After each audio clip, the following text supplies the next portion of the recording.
Well, folks, it's time to kick it old school. Yeah.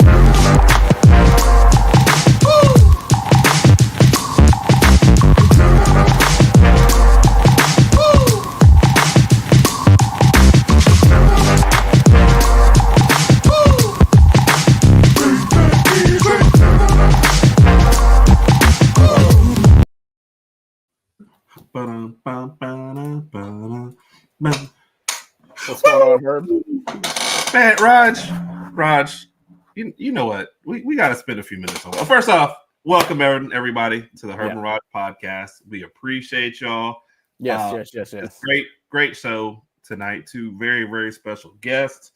Gonna talk some Notre Dame. We thought the series last week, but then we were like, let's be honest, we had a choice between talking about the entire ACC or talking about Notre Dame football, and we chose Notre Dame football. So that's plus we have our guests on the Notre Dame side. Don't tell anybody from the ACC that. But first off, folks, we got to give a shout out to Rodg. And you know, if I'm actually saying something good, you know this has to be true. Yes. What's going on? First off, Rodg is just a great brother. Yeah, I was having a bad day. I text out something very vague. I'm getting a phone call the next minute, making sure I'm good to go. Like that. This is why I love my brother, because he is an amazing, amazing person. Plus, also, he ran the show on Saturday by himself. It got the second best ratings of any show that we've had all year. And I'm getting text messages from people, hey, can you stay gone longer next time? I'm like, yeah. Where's the joke coming in at? Rushed us past 400 on our YouTube. Thank you, everybody. We blew past 400 so fast, we didn't even have a chance to thank everybody. Yeah. It went so well. And he finally got us to 1,000 on our TikToks. So now we can go TikTok live. So Rodg, I appreciate that, and I appreciate you, and we got us everywhere we are. So we're good. We appreciate it though. I appreciate the shout out. I was waiting for you to crack a joke because I've never heard you say that many positive things about me. So I'm still confused. I'm waiting for the joke to come in, but Herb, I do appreciate it. You know I love you. Can I just compliment you? Thank you. All right. Well, we'll say hi to some people in the chat, but let's bring the guests in first, because a frequent visitor to the podcast. I think we hit him up last minute. And he said, "Sure, I got you guys." Yeah. So, Rodg, this guest set the record for most Guinness drunk in a single night. Yes. What's the record? 27. Yo. Yes. God. If Notre Dame wins the national championship, he's already promised to go streaking across the field at the end of the game. Not gonna happen. And Rodg, the running room is so deep. The running back room is so deep at Notre Dame. He goes to practice and tackles every one of them, and whoever doesn't get up is off the running back chart. That's how they're going to whittle down the chart this year. So, host of the 5-0 podcast, frequent visitor, Mike. How are you doing tonight, man? Mike in the building. I'm good. I think the last time you had me on was pre Notre Dame Georgia Sugar Bowl. I believe so. Yes, and, because Randy was on too. I think, and that went well. So I'm going to say my presence on your show is a good thing. Yes, we're glad to have you back because we always have a good time. So. But Mike, we don't want to see you streaking. So with that being said, I don't think Notre Dame's going to win the Natty, but we'll see what happens. I wouldn't do that anyway, but we'll see how the season goes. I do crazy stuff. If they said, Herb, if you go streaking, Alabama is guaranteed a national championship. Oh, I'm streaking. I'm in. Oh, heck yeah. With me and my bum knee, you'll see me out there going like this, but not for me. I guess if given the choice. Yeah. You know, it's funny. This is the first podcast I'm doing ahead of this season because I haven't done my own since the national championship postgame. Oh, wow. I went to go check it before we got on here. I saw the last one. I said, okay. Spring baseball started. Roger asking. Baseball took over my life. I'm coaching now too, so it took over my life, and I'm glad you reached out because I needed a little shove to get going, and we'll start it here on the Herb and Rodg Show. Yeah, awesome, man. Awesome. We appreciate you. And real quick, I did lie. What? I did lie. Yes. I did lie. So we posted a thing and we said before the show somebody's going to be drunk, and we were told that was not going to happen. And then we didn't even make it. We were in the pregame still. Hey, by the way, I while I'm going through the comments, I want everybody out here to guess what team we were talking about in the pre-show. Ooh. Anybody's right. Rodg will send you a T-shirt of your favorite team. Yeah, I sure will. Roll Tide. Please do. We were gonna make a big thing and then try to get to 500, but now we're like halfway there. So let's get us to 500 before the season starts. Nice. LA, Roll Tide, the other half of the Alpha Pools. Lady also, Alpha you see in the building. name there. The Wrestling Divas podcast is coming soon to you. Yes. We will definitely be hyping that up as soon as it gets out there. What's up, Carol? How are you doing tonight? Well, I guess she's still saying hello there, but there's got to be evening, Carol. Carol, our favorite Georgia Bulldog, though. What's up? Roll Tide Productions. What's up, man? Thank you for hopping over Roll here. Tide, thank you for joining us, sir. Charmaine, what's up? Charmaine, I'm definitely interested in your thoughts on Notre Dame stuff tonight. So yes. There we go. There's Carol saying hello to us. Carol's royalty, so she kind of has to greet everybody when she comes in. But well, she did say hi to me first, and I'll take it. Well, I don't know if you're the. Oh, I guess she did say you did get the mic. She said, hey, Mike. Yeah. Well, there's another mic in there, so he hasn't popped up. So you're safe. You're safe. I'm taking it. I'm going to say it was me. I would. That's how I'd roll. We're doing good, Roll Tide Productions. Let me catch it. And see, this is another one of your mics right here. Shout out to Big Mike. That's Big Mike, though. What's up? Yes. Oh, yeah, okay. And here's our resident troublemaker. So this is the guy. He might throw you some jabs tonight, but he also take you out for a drink afterwards. So let's go. Shout out to Jedediah Bake in the building. Jedediah Bake. I did this. Raj did an excellent job on Saturday. Appreciate it, man. Appreciate it. Just trying to fill your shoes, man. I wear size 14 though. No, it's just a phrase. Oh, okay. I didn't know if you wanted me to send you some of my pair of my shoes or not. So, what's up, Lee Crimson? Roll Tide. How you doing, man? That's Kyle. Mad Lucky. Roll Tide. That's a name I haven't heard in a good minute, man. Roll Tide. Hope you're doing Matt, right thank you for joining us, man. Yes, sir. It didn't seem like a dedicated no. Nah. Herb, I believe Randy. Crimson, there's your friend Mike. Evening, Randy. Thank you for joining us. Yep. I bleed Crimson is Kyle Kanafi. I thought he was Ty Simpson Burner. He was. Man, no. Hey, man, I'm too old to keep up with all this, man. No.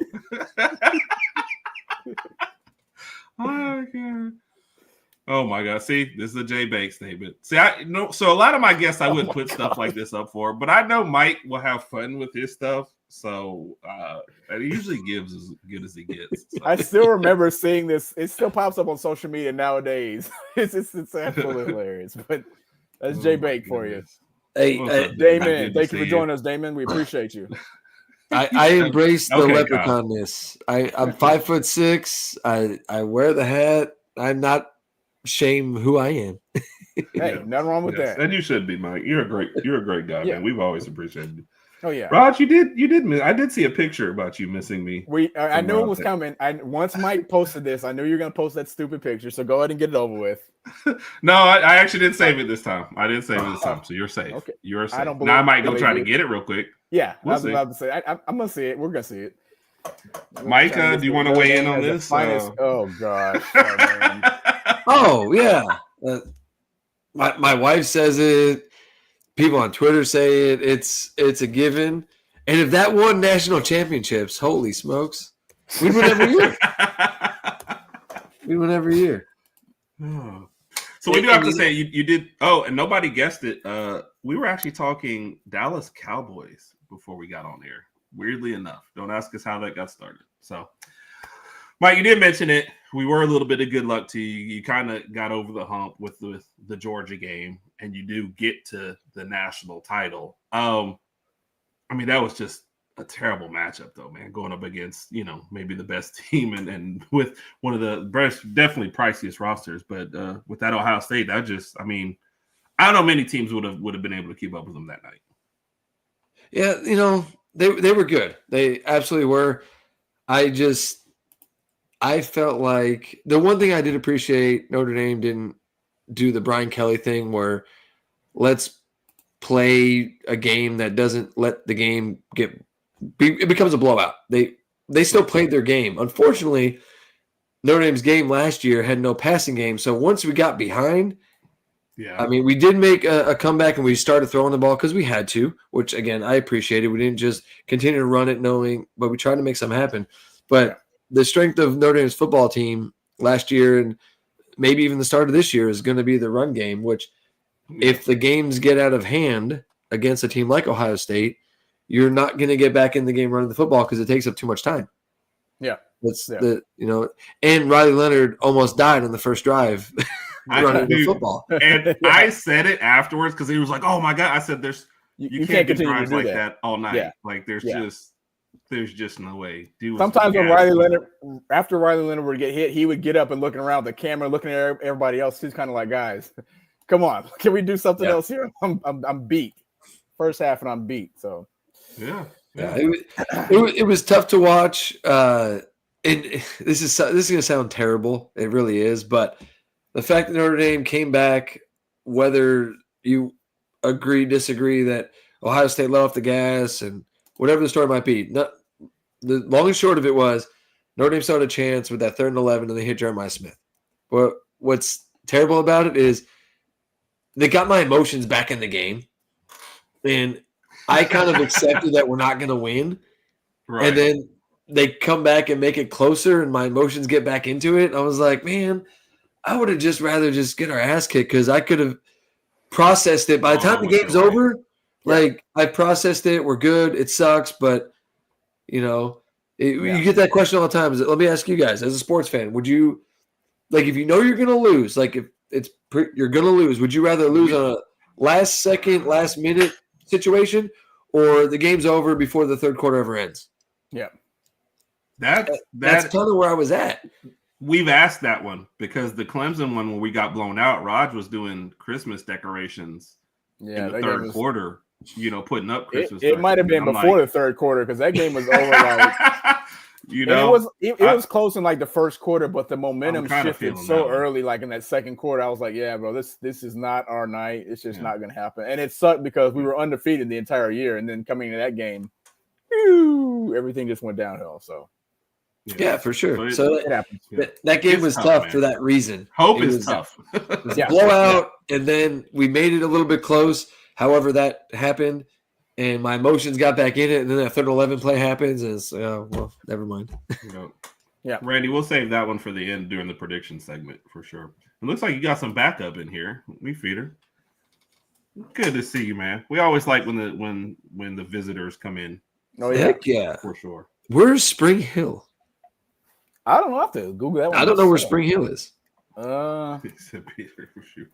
Beefeater, let us know. And I feel weird calling this man Beefeater, but let us know where Spring Hill College is, man. It's in Mobile. Mobile where? Alabama. It's the only Mobile I know. Let me say, JB. Spring Hill is here in Mobile. Okay. I was unaware until today. Well, there you go. My bad. All right, cool. All right, so that was a tough one. But do you feel like at least making the national championship game kind of changed the public perception of Notre Dame, or does not winning it still kind of keep you in the same spot?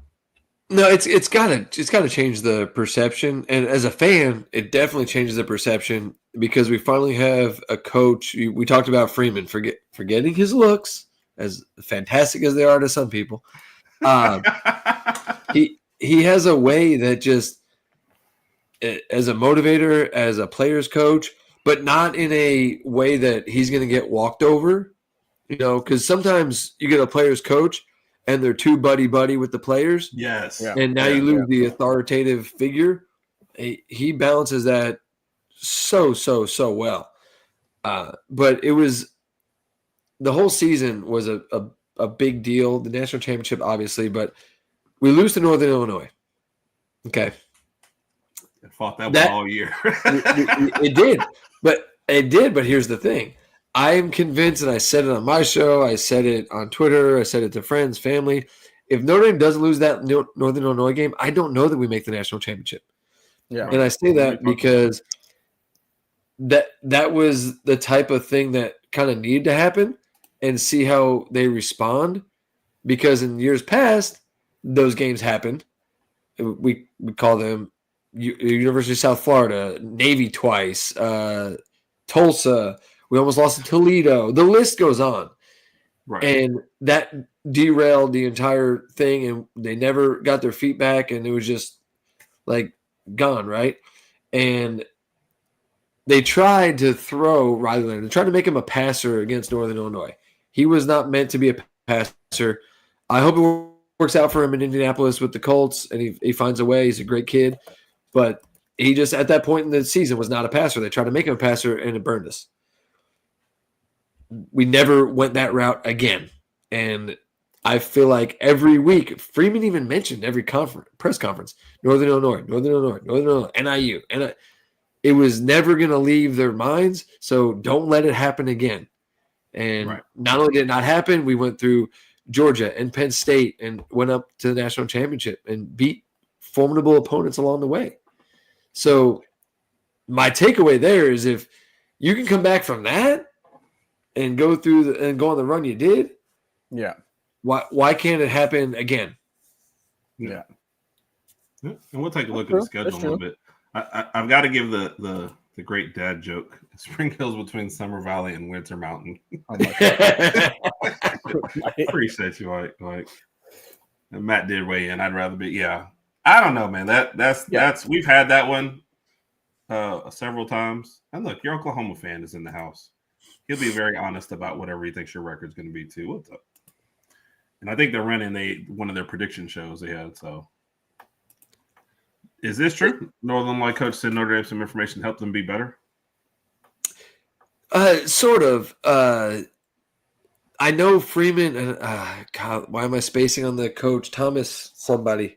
I'm spacing on his name, but Freeman and him had a very in-depth personal conversation about the team, about Notre Dame. I don't know who reached out to who. I don't know what was exchanged, but yes. Probably Thomas Hammock. There, thank you. Yeah. So they did communicate and have a conversation about that game and Notre Dame football, and it worked out for the better. And I'm reading a book now about having a positive mindset called Quiet Mind, and one of the examples in that book, to bring it back to sports, is the University of Virginia basketball team. Mm-hmm. They lose to the 16 seed. Oh, yeah. University of Maryland, Baltimore County, UMBC. UMBC, yep. I remember. And what did they do the very next year? Win a natty. They won the whole thing. Yeah. The coach said if that loss didn't happen, he doesn't know that they win the national championship next year. And I know that's season over season versus Notre Dame's Northern Illinois episode was in season. But I do think that was a weird take a step back to get 3 steps ahead. Exactly what happened and need to happen.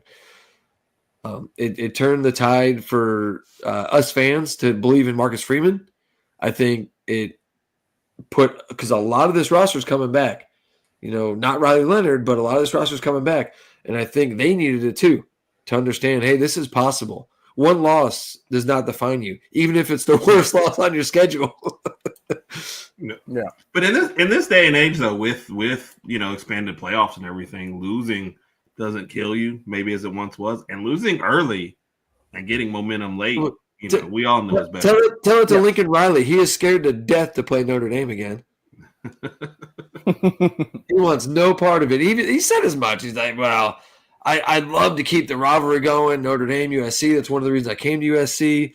But, we got to make it work. And, our goal is the playoffs. And, we got to set ourselves up for success. Okay, that's a really fancy way of saying we can't lose Notre Dame because that's going to screw us. That's an indirect way of saying we don't want to get that loss on our schedule. So maybe down the line, if we start to recruit better and play better and become a better team, then we'll play Notre Dame. But with that being said, I don't see that happening with USC because, USC is not going to a playoff this year. I don't, as far as their recruiting, I don't know where they're at with that. But I think he kind of missed the shot with Well, they're number 2 in recruiting, but I kind of feel like he missed a shot with Caleb Williams, and if it didn't happen then, I don't know when it's going to happen. Lincoln Riley is doing what Brian Kelly did for several years, and the common denominator is Chad Bowman, who was the GM role that they created for college football. Yeah, right. The head of recruiting, whatever. He was doing that at Notre Dame. He's now at USC. What they would do is quantity over quality. Yes. So they would win the summer because they'd have 5, 7, 10 more recruits than everybody else, and there's a point value associated to all your recruits. Yeah. So they would all of a sudden Notre Dame would be top 3, and we're like, hey, look at us, look at us, look at us. Well, then when all the true 4 or 5 stars started making their commitments and they were going to not Notre Dame, all of a sudden, 2 became 4, became 6, became 11. Like, oh, what the hell happened? Well, you front-loaded all your recruits that weren't that talented, but they were good enough to give you point values towards your recruit ranking. And that's what USC is doing. And if that's their formula, I just don't know what you're going to do with that. And Lincoln Riley's point is he's playing the Big Ten, which is tougher than the Pac-12, and now you're going to add in Notre Dame. He's going to catch 3 losses in the Big Ten. I can't catch a 4th. Right. Because at least with 3, maybe there's some weird way you make the playoff. Yeah. Right. Especially if they expand one more time. You can sit at 3 and be okay. Yeah, 4, it's a death sentence for sure. For sure. So wait. Let me just to play catch up. So with this season, the 2025 season, do you think a 3-loss team can get in? It's not impossible. It would take a unique situation, but it's not totally out of the realm of possibility. Yeah. Right. You can't have a big log jam at 10-2 like you did last year. Yeah. But if you're thinking that you're already potentially going to catch 3 losses in your conference, you're not going to take on an out-of-conference game that could very well likely be another loss. Yeah. True. I agree. No, I agree. I'm asking because I'm wondering if the committee, based on what happened last year in the first round, a lot of those teams that won their conference championship games losing in the first game, do you think that the committee is now saying, well, maybe we should have squeezed in some of those 3-loss teams that had a tougher schedule? And are they going to apply that, going forward into 2025 season? Okay, I don't have a problem. I don't have a problem with the conference champions getting a bid. I didn't have an issue with that at all. I felt like because if you do away with that, it's just going to become the SEC, Big Ten, and then Notre Dame, call it what it is, and then an outlier. Yeah. You got to give some of these other conferences an opportunity, right? What the issue was, and I got in a conversation on Twitter last week where some dude was saying, talking about Arizona State. He's like, we know they were number 4 in the college football playoff. They were the 4th ranked team. And I'm like, that really? Come on. If you're going to have a conversation with me about what Arizona State is or isn't, at least be honest with yourself. They were number 12 or 11 and jumped up to 4 because of the stupid seeding system they had. Yeah. Don't act like you were the Big 12. Let's be honest. We didn't have a lot of respect for that conference last year. Yes. Yep. That's the one issue I like. The seeding allowed for some stupid banter to happen that shouldn't happen. We already have enough stupid banter in college football. Yeah. We don't need the seeding adding to that. So I like that they're going to go straight seeding, but I do not have a problem with Big 12, ACC getting a participant. Yeah. And the G5. I don't. Let's get in your backup here to help you fend off any comments, especially I see Jay Bake might get warmed up over there. What's up, Shane? Oh, Shane. Hello, that's a good beard right there. The beard and the beer. I guess we're off to a good start already, sir. So Shane, how you doing? I just wanted to be set for a full leprechaun look if needed. So there you go. All right, let's grab a quick with comments and we'll start moving on to this year since you kind of set us up. I think this is about Northern Illinois, $1 million to the athletics program to get up to playoffs.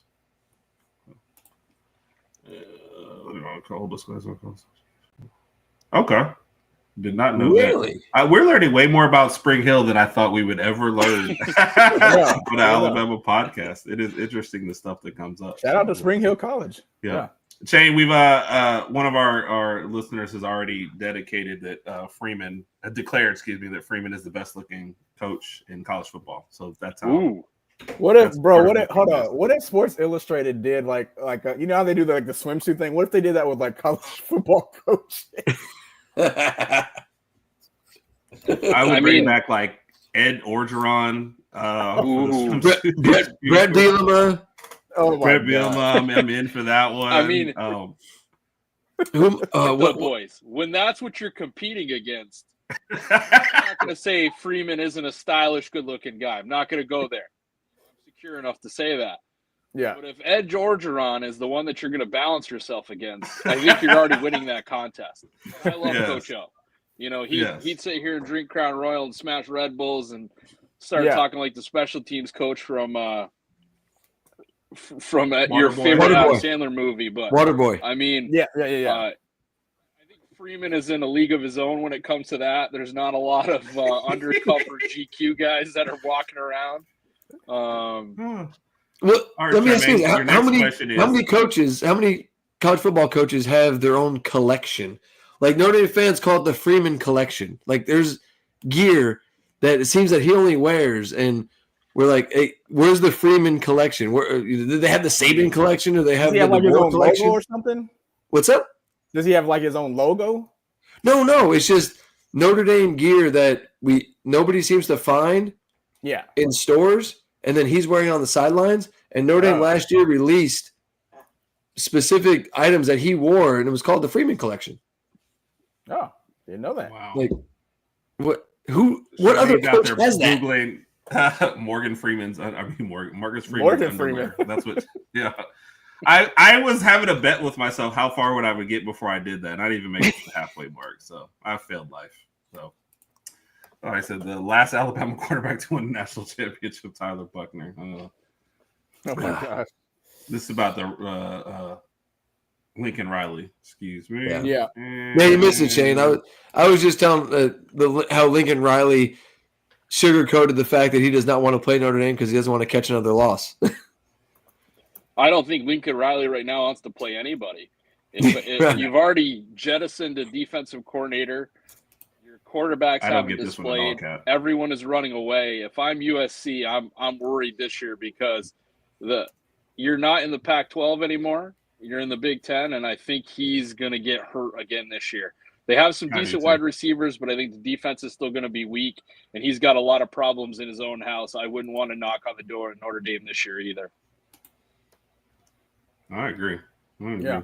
Shane, we were about to because Mike kind of set us up for the quarterback talk in there. First off, were you surprised? And I'm gonna mess up his last name, Angeli. Were you surprised that he left at the end of spring, and what it kind of leaves you with? Both y'all are shaking your head no. So, and Kat, I'm with you. All good. I'll let Shane go first. I think that Freeman had a conversation with him.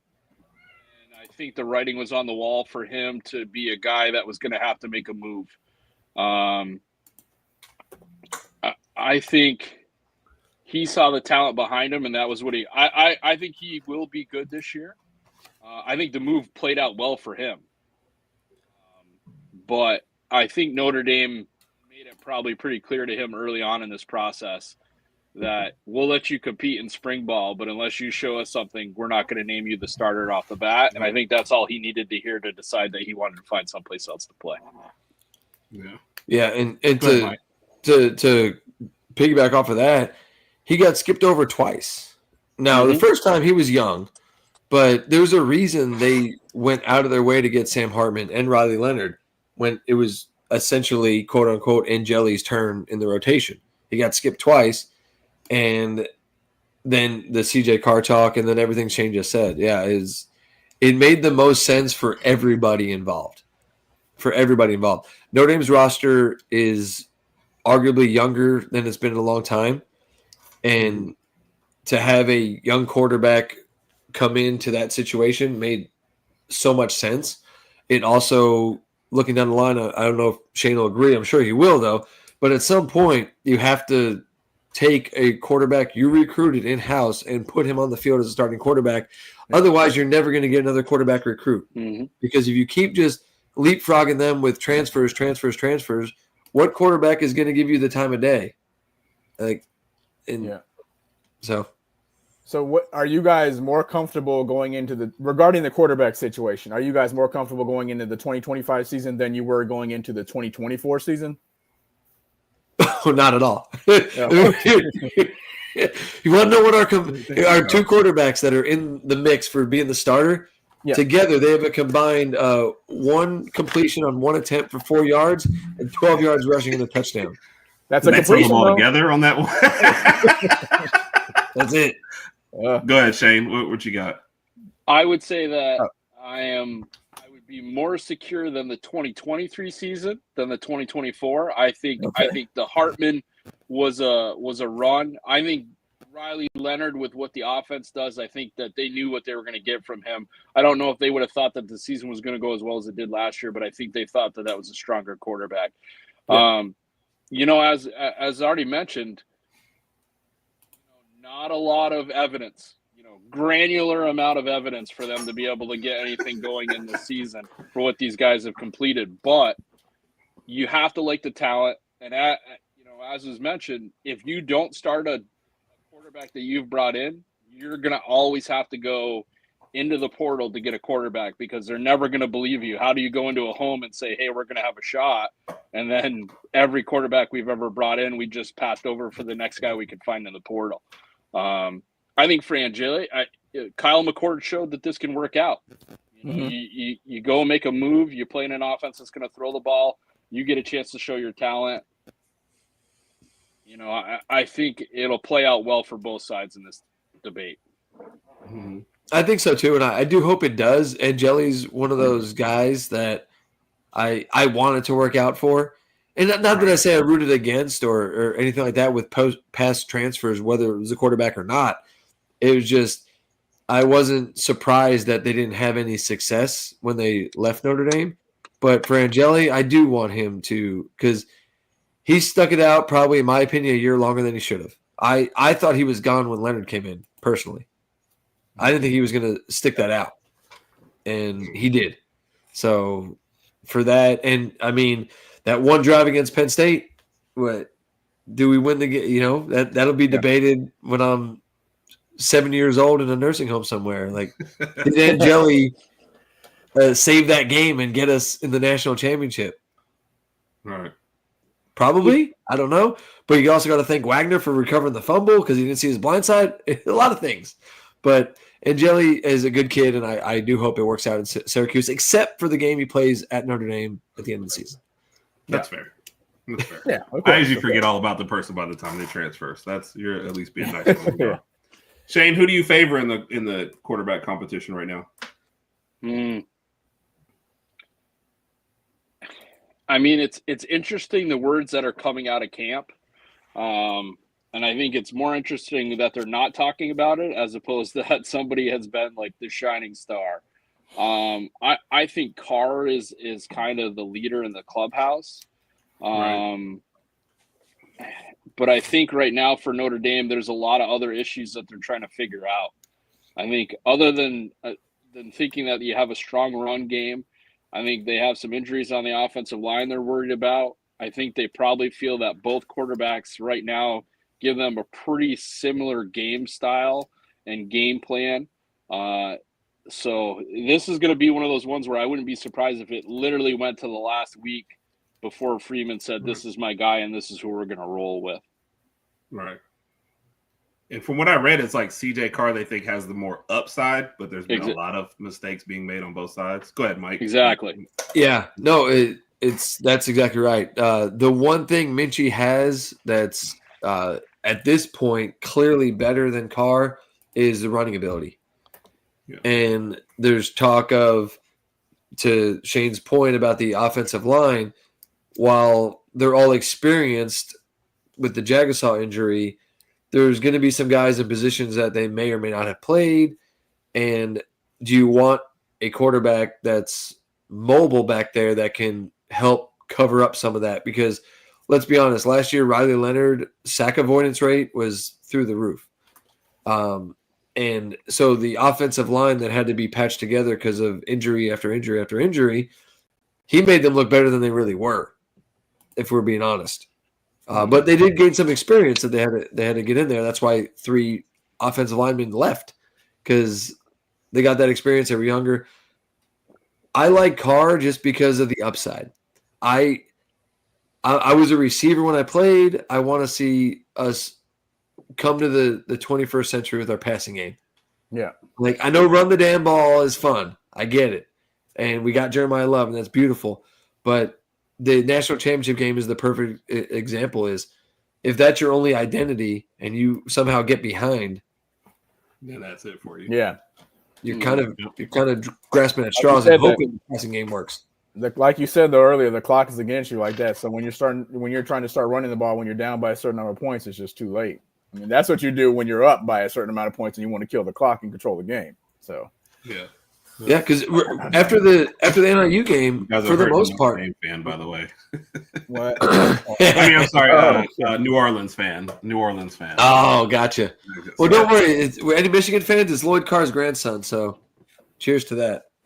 Oh, gotcha. But no, Leonard never had to be in a position to really throw us into or get back in a game after the NIU game. It was pretty smooth sailing. And that's something I think CJ Carr offers. I've seen in the spring games. I've heard all the stories. And Minchie's solid. He's really good. He's got the legs. I don't know what they're going to do. And Shane may remember this. You remember 2018? Brandon Wimbush started the first 3 games, and then they went to Ian Book. One of the reasons, and some may not know, but one of the reasons Brandon Wimbush was the starter even to start was his athleticism and running ability. They felt that was the safer – and he had started some games too. So a little bit different. But I like Carr. I want to see Carr. Yeah.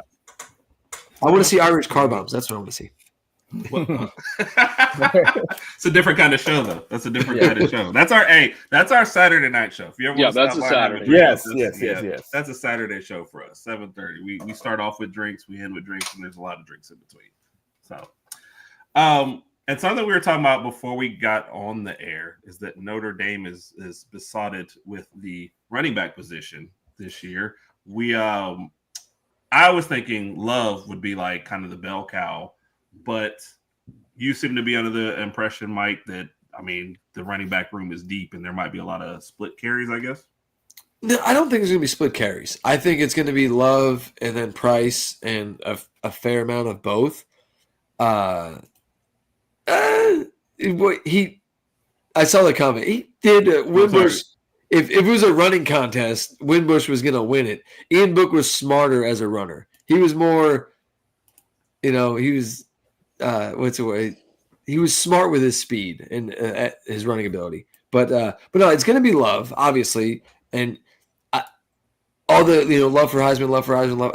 I don't see it as much as I would love to win the Heisman. I don't see it because I do think stuff like that. You can't do that. you can't love for the Heisman. No. Save the corny jokes to us, buddy. Okay, but Price exists. Hey, I'm a dad too. Hey, hold on. Oh my god! About my dad jokes. I gotta get one of those. Yeah, fair enough. So, quick question for both. Oh, go ahead, Mike. I'm sorry. Price is still there, so Love's not going to get enough touches to be like that Heisman guy, right? Okay. And last year, Aeneas Williams proved he can absolutely get on the field and needs to be on the field. Well, now you got to introduce Jabron Payne, who only missed last year because of injury, but when he was in the game, he was a short yardage third down back. He was productive as a true freshman. You still got Kedron Young. And what I told her before Shane or Rodg was around, I said, Love is fantastic, and he's going to be the star. But the running back room with that 4-game deal, somebody's going to bow out. I think it's going to be Payne just because he's older and he still has, because of the injury, 3 years of eligibility if he doesn't play that 5th game. Yeah. And I don't think you change anything to satisfy that potential, but it's just something that is unique to Notre Dame, and Shane can attest to this. We haven't had so much talent in one space in a long time that losing a guy was devastating because they're like, oh no, what are we going to do? Now it's not as devastating, but it is kind of fun that we have as much talent. I'm just wondering what they're going to do if it becomes blowout. Like third game is Purdue. If we're doing what we did to Purdue last year, you might see every running back on the field. Yeah. So, Mike, I think Purdue, but yeah. Yeah, Mike, I think you already answered my question. But Shane and Mike, do you guys see Jeremiah Love having another 1K season? I think he has 1K in him for sure. And I think, like Mike just mentioned, I think Notre Dame is going to use some of these other running backs in more of a slot back position and things like that because I think they've got talent that they haven't had in years. And I think a lot of these guys, including Love, can fill that position. Notre Dame probably has a better wide receiver room than they've had in a long time, but they're they don't have a number one.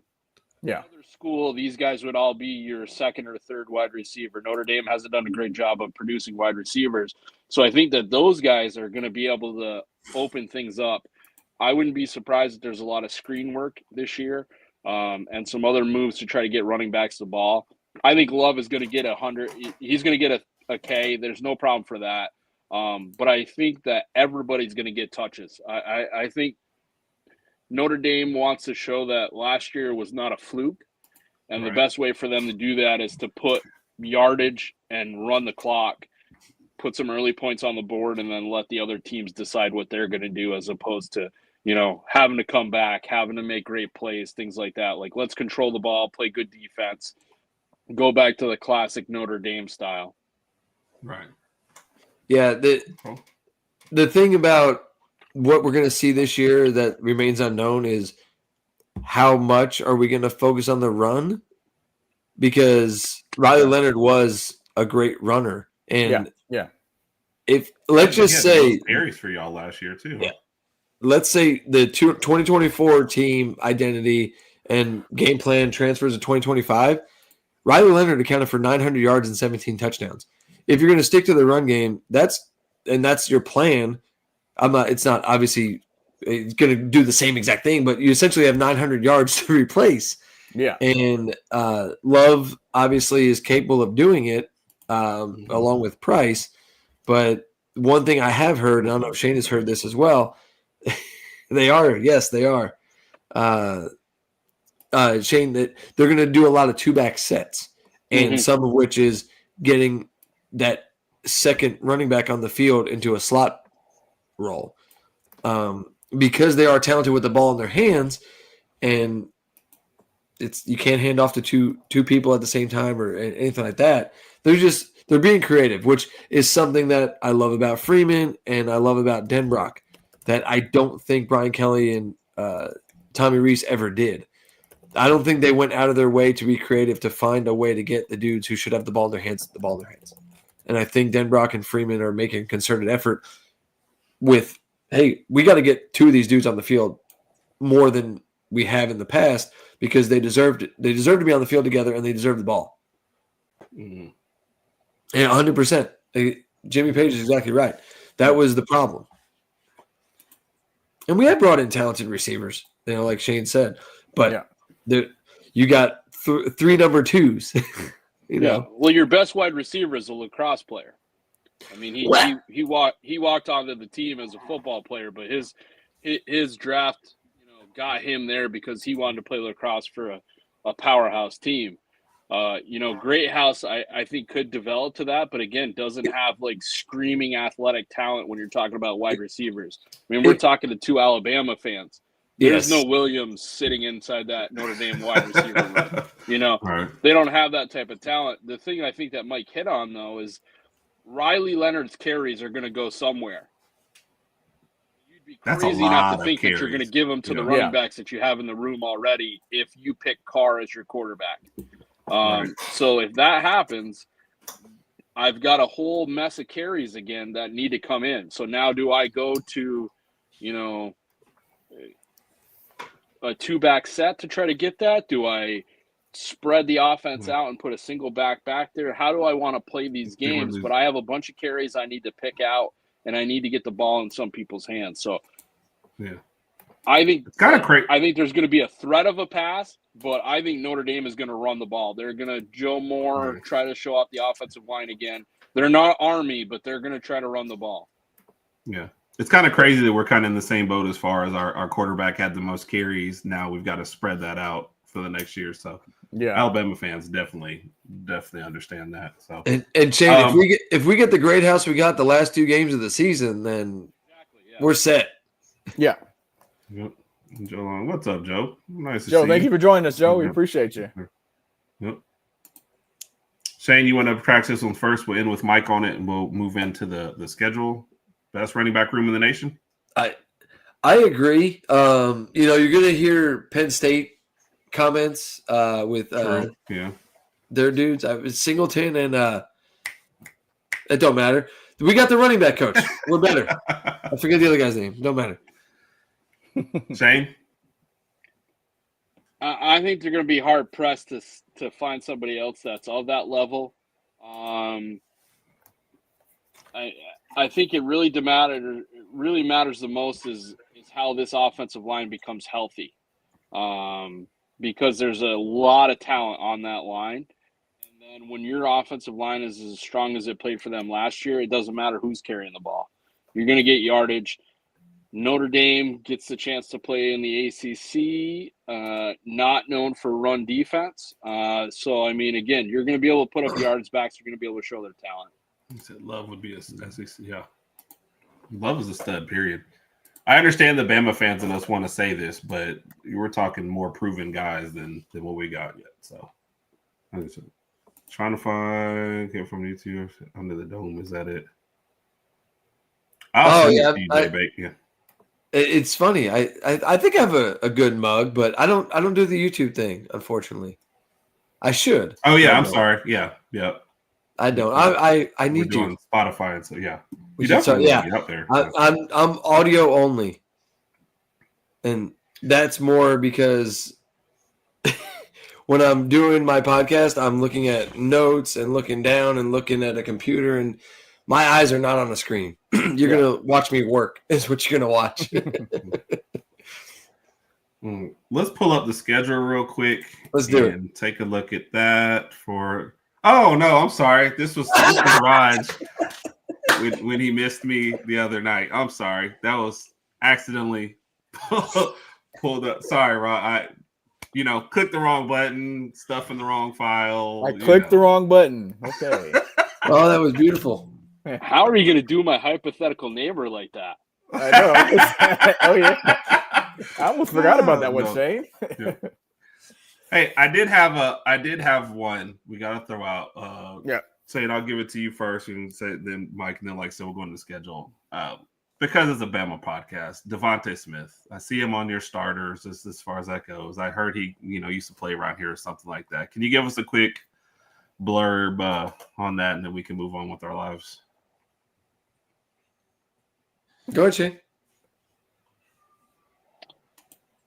I mean, do you guys really need me to cover that? I mean, I was just trying to throw out a guy. No, actually, I'm fine with if we move on. We can go to the schedule. I thought, I'll be honest. When I first saw it, I was hoping it was the other Devontae Smith, but he plays for the Eagles, so it's probably what you could use more, actually. Yes, exactly. Yeah. But he might be our starting nickel. There you go. That's your blurb. All right, on to the schedule. Thank goodness. So, all right. And you had one question that was specific on it, so Matt doesn't think we agreed him, so they make it to 11 wins. So, starting off at Miami, are you guys even thinking about this game at all? With what Miami has, I guess Carson Beck, but I honestly don't know what Miami's going to be this year. I think them having Carson back makes it more of a victory than anything else. I think you guys know that better than most. Yeah.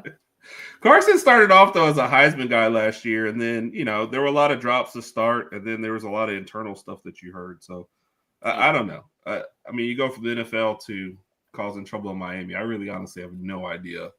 I was going to say, if you want me to get spicy on this, though, Herb, I mean, if your girlfriend drops you before you get named the starting quarterback and then gets a boob job, I don't think that speaks highly for how you're doing in Miami. Just going to throw that out there. Not a great look for Carson Beck. Oh, hey, Shane, just take the Carson Beck. If you're out here, if you're watching, we meant no disrespect, but we apologize for nothing. So. I'm not in SEC country. I'm not worried about him. That's favorite. And Jimmy says, just look at their schedule, favorite in every game. Go ahead, Mike. Yes, absolutely. No, it's not Catholics versus convicts. All right, it's Miami without Cam Ward. And if we look back to last year, I mean, Cam Ward was their everything, and they still were what the hell 9-3? Is that what they ended up at? Right, or 10-2? I can't remember. But the point being is they had Cam Ward 9-3. Yeah, because they didn't make now you're breaking a new quarterback, which he has a name, sure, but I don't know if y'all saw it. There's been some Manti Te'o. Nice. Gotta love that. Yeah, we haven't looked at Miami that much, to be honest. Yeah. So I don't, and Mario Cristobal is still not taking a knee with 30 seconds to go to lose football game. So I think we're good. I mean, Carson Beck is actually a plus on the Notre Dame side. You have Mario Cristobal, we're good. I'm not worried. Mm-hmm. Carroll was definitely an accident. I don't know how that happened. So I mean, it seems like if I look at this schedule, like you get past Miami and Texas A&M. I mean, Arkansas could be, who knows? I'll be at the Arkansas game. Yeah. So okay, well, I don't Boise State in the middle, but without Genty, I don't know. Like Shane, like they just said, your favorite every game. What record are you coming out over this year with? I mean, the way that this schedule plays out, they have the ability to match last year's. The teams that I worry about out of this, really, truthfully, worry about that Navy game. Because when Notre Dame is thought of to be high, it's normally a service academy that'll pull a victory out away from them. And I also think that game against Syracuse is going to be tough. I think Coach Brown has done a great job. I'm an upstate New York guy. Syracuse has been a laughingstock for a long time. He's changed that team around. I think having to play them late in the year is going to be difficult for Notre Dame. As you guys mentioned, Arkansas, they can play a great game. They could also just be absolutely terrible. Right. I think Texas A&M in the beginning of the year is probably the toughest game just because of everything that goes into that. Yeah. But other than that, I think the schedule plays very well for them. In years past, Stanford used to be somewhat of a difficult game. That program is in turmoil, to say the least. So I think you have a good run and an ability to have a great schedule, a great year. The teams that you catch in the ACC are not great this year. You're getting North Carolina State had a down year last year. I don't see them really popping up this year. Pittsburgh has the ability to win games, but I don't see them as a power, and Boston College is down again this year as well. So what's your final record prediction, though? Ooh. Do it. Say 11-1. Let's go one loss. Yeah, let's go one. Yeah. That's what it just feels like. I couldn't tell you what won, but that's what it feels like. Go ahead, Mike. What you got? Yeah, I want to say that too. Which one? But I look at the schedule is severely front loaded, and that's good and bad, right? At Miami, they're just like we are replacing a quarterback who is very productive and integral to our team. Miami hasn't done anything that worries me. Notre Dame's defense has not failed to impress, regardless of the defensive coordinator, in multiple years. And Freeman's still there, and he's a defensive guy. I look at A&M getting them early. I think Marcel Reed has a chance to really figure something out. I don't think he'll have it figured out by then. So, and then it's Purdue. Then it's at Arkansas, which I'm going to that game with my dad. That'll be fun. So I really need Arkansas to not be the good version of Arkansas. Right. Boise, like you said, without Genty, they're always a formidable opponent. I just don't know what you can expect because Genty was their everything, That is the green out game, by the way, which I don't. What do you think of that, Shane? Real quick, do you like it's the Boise State game? Yeah. I'm surprised that that's the one they picked. Yeah, same. But I also think that there's some play, just like you said, if Genty's on that team, that's not a green out game. But because they think that this is an opportunity where they might put a big beating on a team on a national stage, I think that's why they picked it. That's what I don't like is become. That's the one thing that bugs me is they're using the green out game now to be more of a like a I don't know, not a walkover game, but just it's to win big in green, not make it a big matchup. Although they did it against Ohio State, I will give them credit for that. But the last couple of years hasn't been that awesome. But then it's NC State, USC, who I'm not scared of. I don't care about the recruitings. I already talked about that. It's front loaded. All of a sudden, the good recruits are going to knock their ranking down. Yeah. BC, Navy, Pitt can be tough, sure. Navy can be tough, I suppose. But I think we're right. Hey, that's 100% accurate, Matt. And then Syracuse and Stanford. I think Angeli has something to prove, but I think by then the talent on Notre Dame will have figured itself out and know exactly what we're defense, offense, quarterback, etc. And then Stanford. I do not like to be this guy. I'm never this guy, but I think 12-0 is very realistic, and I could absolutely see it. It's probably going to be 11-1, but if I had to pick, I would say 12-0. I really would. Okay. Are y'all playing overseas for Miami? Because Jay Bake asked why the bye week already, week 2. No, the Miami game is in Miami. Yeah, it's just because that August 31st is technically week 0. So there's not every team is playing that weekend. No, that's week 1. Before that. August 20. Yeah, August 23rd is like 0. Yeah. But I don't know why we have 2 bye weeks. That's a good point. No, 2 bye weeks is not surprising because we have 2. No, you just have having your first an one early bye after week. one game. Yeah. Like, what are you having a bye from? It's kind of crazy. I don't know. What are they going to do in Miami? You never know. Have you been? 2 weeks in Miami. Rodg has some Miami stories he'll share on a Saturday night. So. Exactly. All right, let's get you a couple of questions before we get out of there with it. So, from Big Mike, what one Notre Dame person do you have the biggest impact this year? You got someone locked and loaded, Shane? Because I'm thinking. I got 2. So I think, like we said, so the quarterback battle, I think Carr. The other one, I think Reardon has a big offensive year at tight end. Uh-oh. Oh, we lost you. Shane. There we go. It was week 2 last year, and we cropped the bug. All right, Mike, we'll get your player then while we're getting Shane back. Go ahead. Figure out the Shane situation.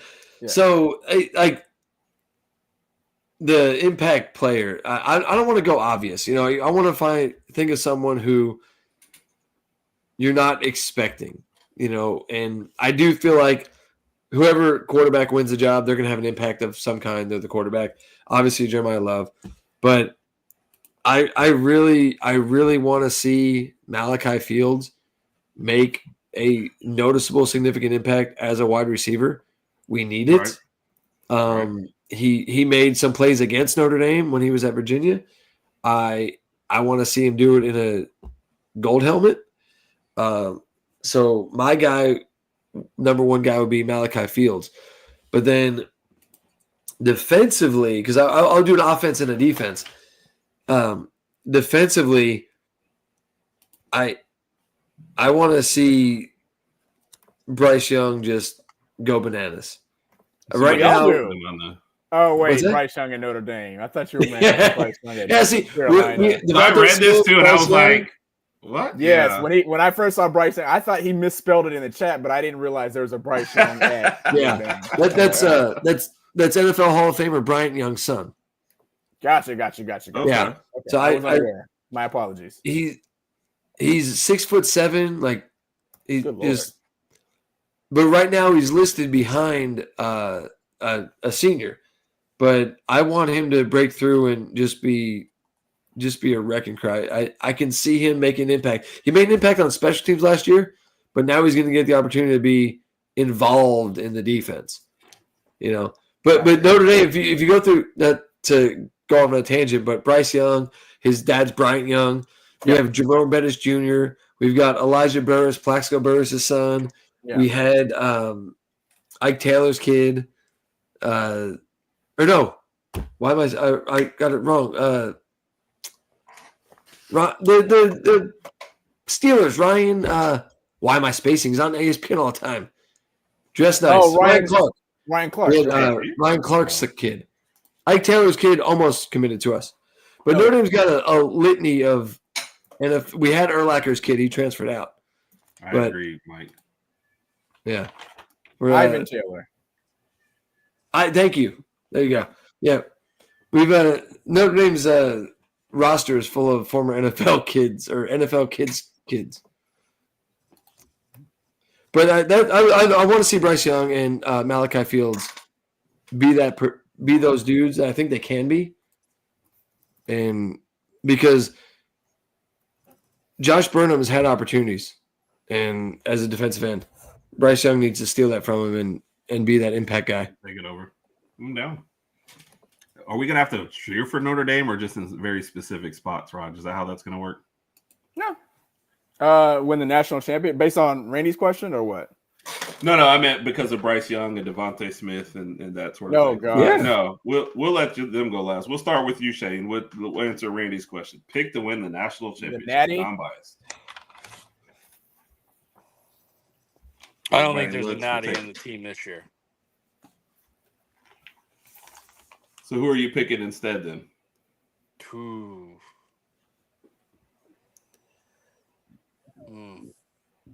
I think Penn There's State's like nobody that jumps. Yeah. Yeah. Yeah, I think Penn State might be the opportunity. But I don't have anybody that's I'm not even putting that on the front. screen. No, you're not. Well, see, that's what I was going to say was what Randy said. Non-biased. Texas? Non-biased. No, I don't think Texas can get by Georgia. Doesn't mean they can't make it to the playoff. Jimmy Page, Georgia versus Notre Dame. This year is not serious. I don't believe him. This year is wildly interesting because a lot of the only Shane mentioned the only team, unless I'm spacing, in the top 5 preseason rankings that has a returning quarterback, like officially returning quarterback, is Penn State. Texas is, Arch Manning, but the Quinn Ewers, whatever. But then Georgia, they're replacing a quarterback. Ohio State's replacing their quarterback. I agree. Notre Dame's replacing their quarterback. Yeah. It is that kind of year where it's like a have or have not, and there's a lot of teams replacing it. But Penn State, I'll never believe until I actually see it. They could be hoisting the trophy, and I'll still be like, really? You know what I mean? You're gonna need Franklin's got to prove something at some point. Yeah, I was gonna say. Mike took the words right out of my mouth. Franklin is my worry on that. But if we're talking about returning quarterback, strong running game, defensive talent, Penn State has a chance. I think it's going to be from a big conference. I don't think Texas has a shot. I'm never going to back a Manning for a championship. I think that's the Patriot fan in me that's never going to allow that to happen.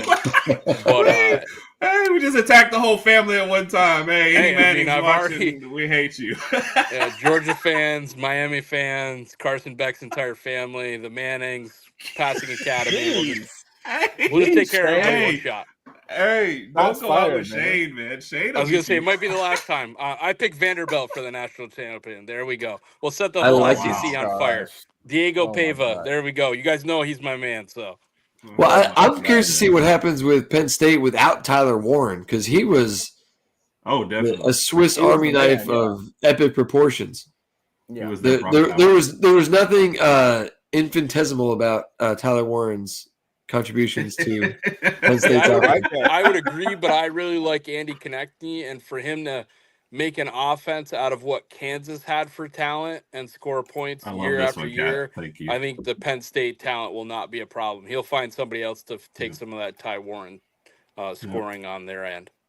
Okay, good call. I'm actually trying to reach out, or we're trying to reach out to a Penn State person to come do our Big Ten preview. So kill two birds with one stone. So first time ever in my life. And I feel like when they come on here, it's going to be nothing but Penn State hate, but we'll see how that goes. So hate. Yeah, Jimmy, I think that's the problem. Raj, who do you got? I already said it. Texas versus who? And I saw Enrique in there. I don't know if you got. Yep. What's up, Enrique? Another fans popping over from Randy's. Does Rodg have to say that so they don't kick him out of the state? Oh, yes. Yes. He gets so much hate being in Texas. It's tough for him. So golly. Start supporting those Red Raiders. Texas Tech is spending a lot of money. Oh my goodness. A lot of I have to pull up Texas. They are going for it. That money's going to pay off. Yeah. So third in the Big 12. It's going to be a great investment. If they do that and go third, everyone's getting fired. Like shut down everything. Clear McGuire and the whole crew right out. For the sake of the argument, I'll say Texas just first Penn State, just for the sake of the argument. But Penn State does not. No. Yes, I can say it. Yes, I can. No. It's my opinion. You can't take that. Friends don't let friends pick Penn State or Auburn. I didn't pick. I'm not picking Auburn. I'm just saying. they're in the same boat. Okay. Yeah. Oh man. What was it? But keep in mind, this is non-biased. So. Well, so there's the first mention of the team I was going to throw. Yes, and it's has a lot to do with their returning talent, specifically Cade Klubnik, Dabo, and they're going to run through the ACC. But yes, well, that's I was about to say that's the other part of this is for Clemson. Much like as I'm a Notre Dame fan, I get it. We were in a position to play in the playoffs because the schedule didn't beat us up. Yeah. And I mean, Jeremiah Love got over 1,000 yards without playing a lot of fourth quarters. Right. And there's a reason the other running backs got some carries. Clemson could very well be in that same position. So I'm not saying that because I'm really, really good friends with Clemson people. And I had a good time with the 2018 Cotton Bowl despite the loss because of Clemson people.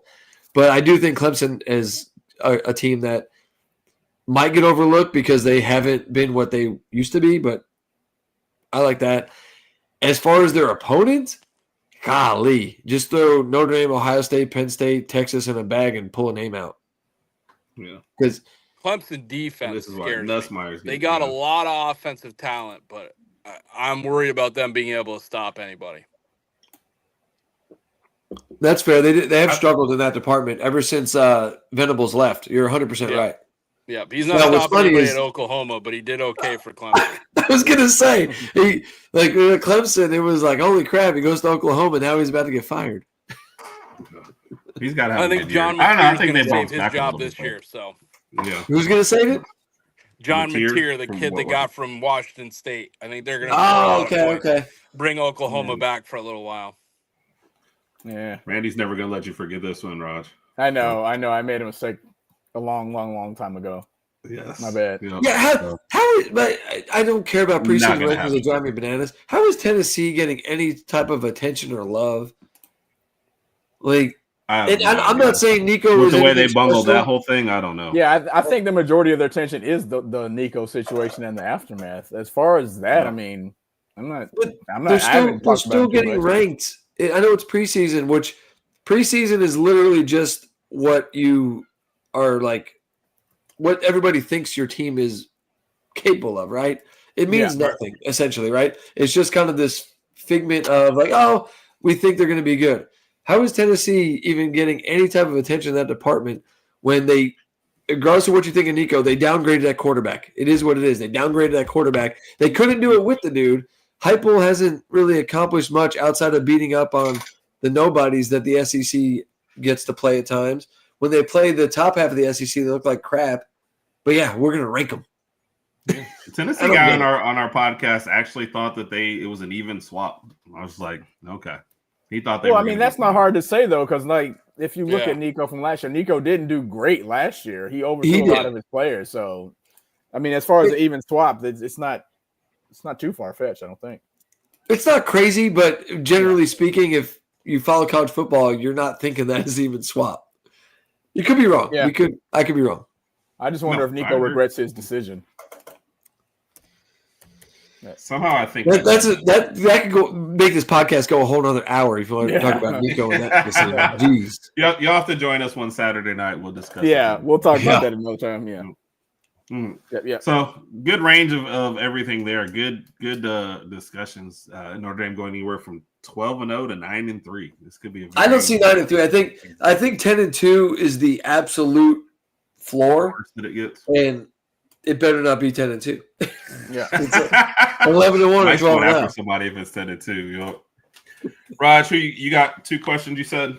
Yeah, one for all right. We'll start with 5 Foot Nothing. All right. So for those that don't know, 5 Foot Nothing is known for taking a certain drink before each game. Irish Car Bomb. And before each podcast. Let's just say a company comes up to you and they want you to modify your drink, and they want you to create a non-alcoholic shot to take before games. What is your recipe, and what are you going to call the drink? Non-alcoholic. Yep. Do you even know what that is? Yeah, I do.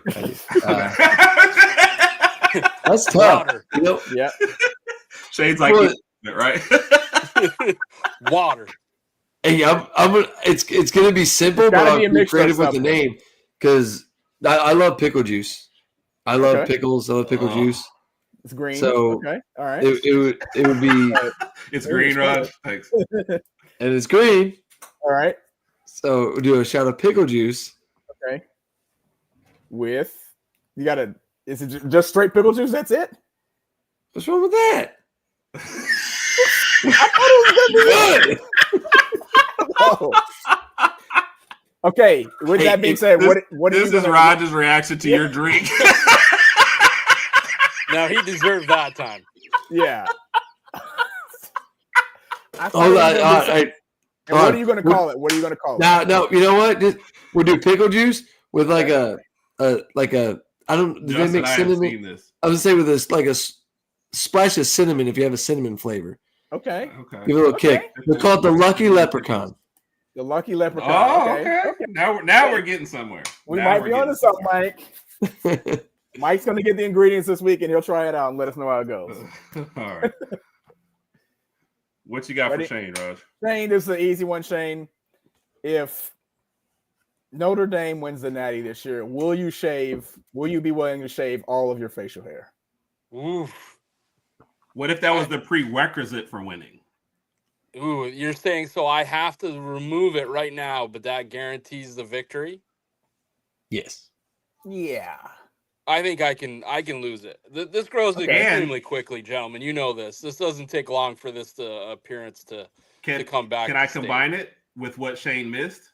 You have to shave the beard and then streak at the national championship game. Okay. Where's the national championship being played this year? Isn't it? Gosh, where's it at? We got a warm weather game. Yeah, where is it this year? What a terrible. I mean, I'm not trying to embarrass myself if I'm streaking. If we're talking like, I think it's in Miami. It's in Miami. Oh, it's in Miami. Yeah. I'll go take a shot. I'll shave up. I'll take that streaking, and I'll go see how the Cavender twins are doing. Oh my God! Take a final shot at Carson Beck. Oh my God! I'll chase that down with a Lucky Leprechaun of pickle juice and cinnamon. Pickle juice and cinnamon. Yep. Brought to you by 5 Foot Nothing Bottling Company. Shane has covered it all. I like it.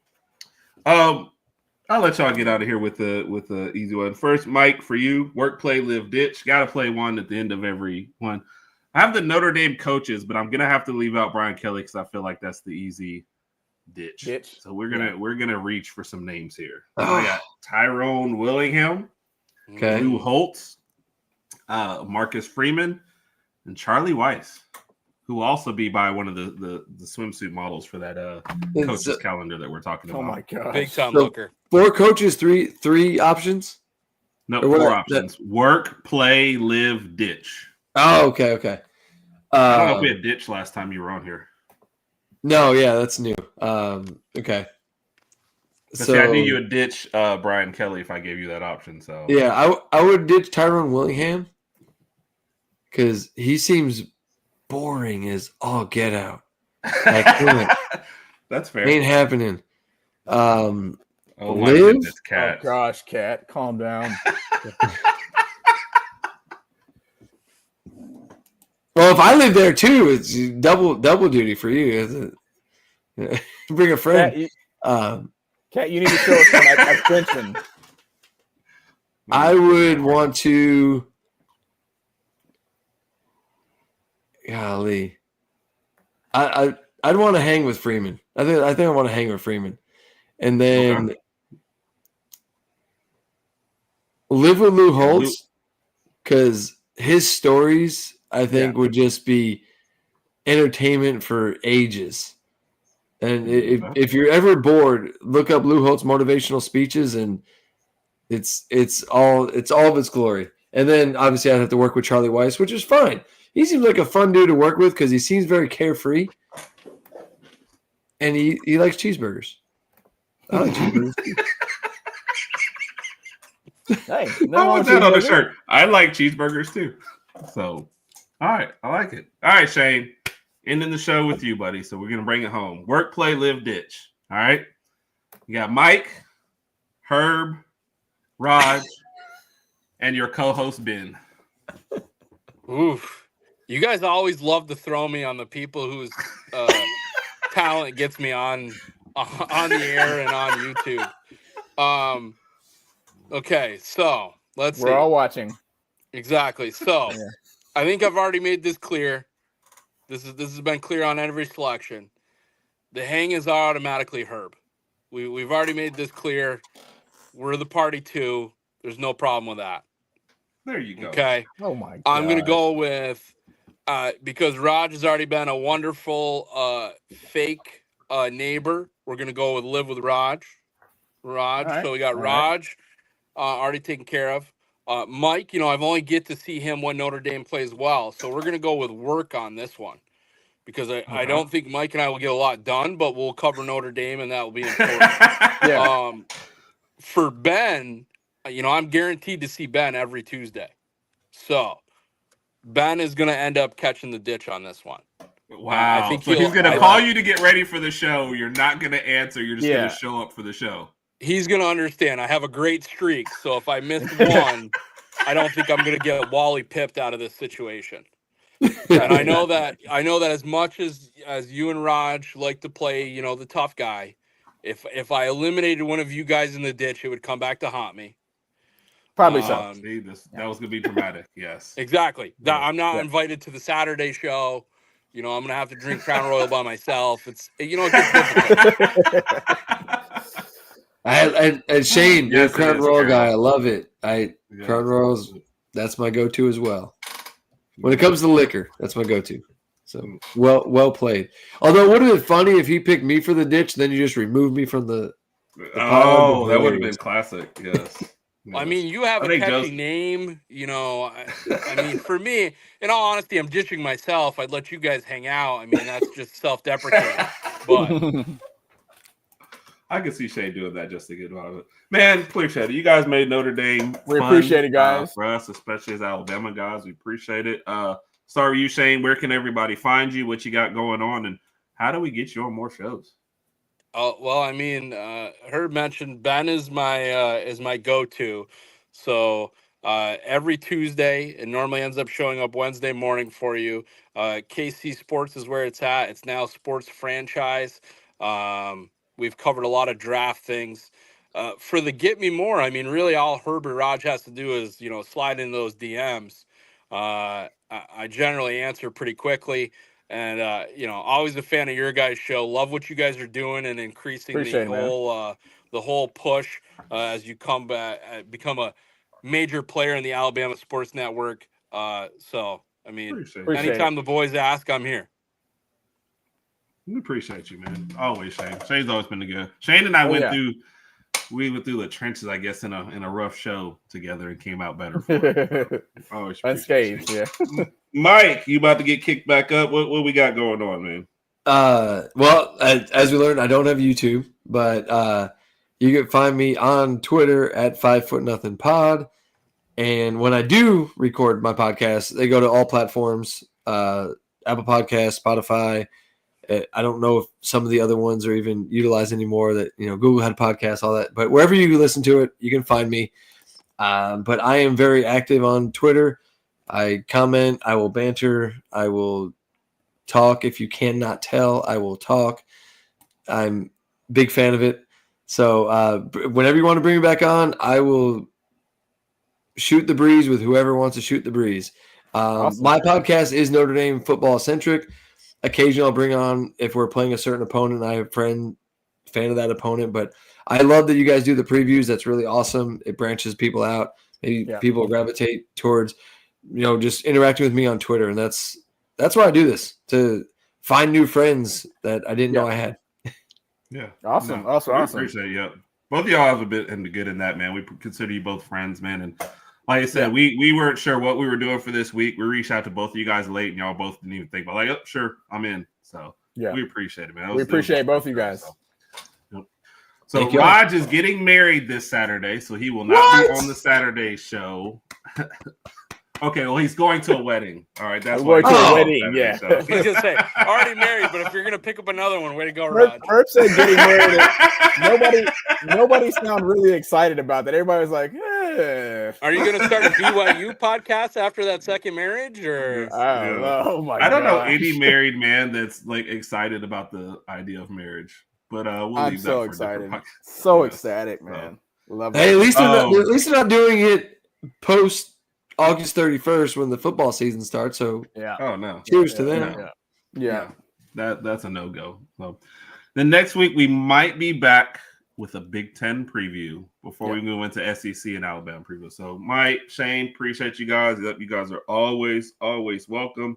Love you guys. Thank you for the comments, everyone. We appreciate y'all. The comments help make the show better. So hopefully we see y'all on Saturday. Go check out our Twitter. Go check out Rodg's great work on TikTok too as well. So appreciate y'all. See you next week. Roll Tide, everybody. Roll Tide. Go